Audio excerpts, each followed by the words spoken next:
Dear Ukrainians, both men and women, right now, in our cities, Kyiv, Sumy, and other towns and communities, people are helping those wounded after the Russian strike. The locations hit over the past day: Kyiv, Sumy, Kremenchuk, Odesa, Dnipro, Kryvyi Rih, Zaporizhzhia. In Kyiv, the rubble is still being cleared. There may be bodies beneath the debris. The Cabinet of Ministers building has been damaged. At this moment, it is known that more than 40 people have been injured across the country. 20 of them are in Kyiv. My condolences to the families and loved ones of those who have died. In total, just in the capital, the air raid alert lasted for more than 7.5 hours. Kyiv was one of the main targets for Russian drones. Now, once again, air raid alerts are spreading across Ukraine, and it's because of the shards. In just one night, there were more than 400 shards. The total number of drones in that strike was 810, meaning almost half were drones that the Russians used to complicate the air situation and overload air defenses. There were also missiles, including ballistic ones. A significant number of them were shot down by our defenders, and that is a substantial result. There are also results regarding the interceptor drones. Over 1,500 interceptions were made during the night.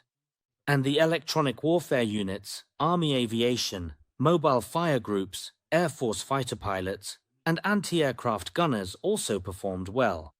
Thank you all. Of course, not everything is being shot down yet, and we still need to further strengthen our air defense. This is a top priority task. The Russians are maintaining the number of shards and massive strikes at the level of 300 to 400 per attack. Our interceptors need to reach the appropriate level. This is achievable. The production potential exists. The finances and contracts are in place and are being provided. What is needed is the scaling up of the relevant units.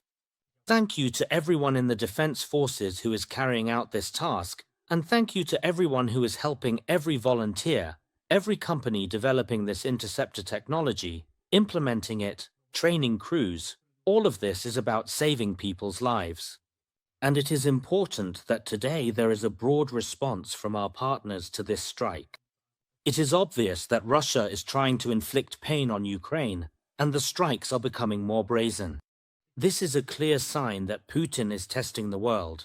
Will they accept this? Will they resign themselves to it? That is why it is important that the statements of state and institutional leaders are followed by strong actions, sanctions against Russia, against individuals connected to Russia, as well as strong tariffs and other restrictions on trade with Russia.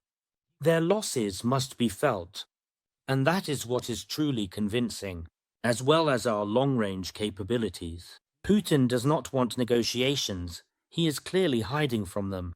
So, the petrol shortage in Russia and other economic troubles are a logical response to Russia's refusal to agree to a ceasefire or to meet with leaders.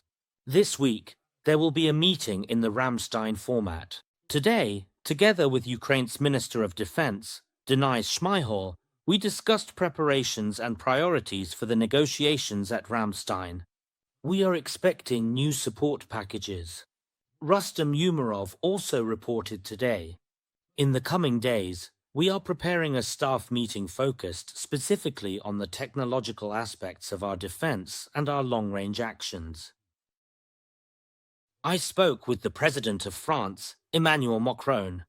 I thanked Emmanuel for his support and coordination, for our joint efforts to put pressure on Russia, and so that Europeans together can do more to bring this war to an end.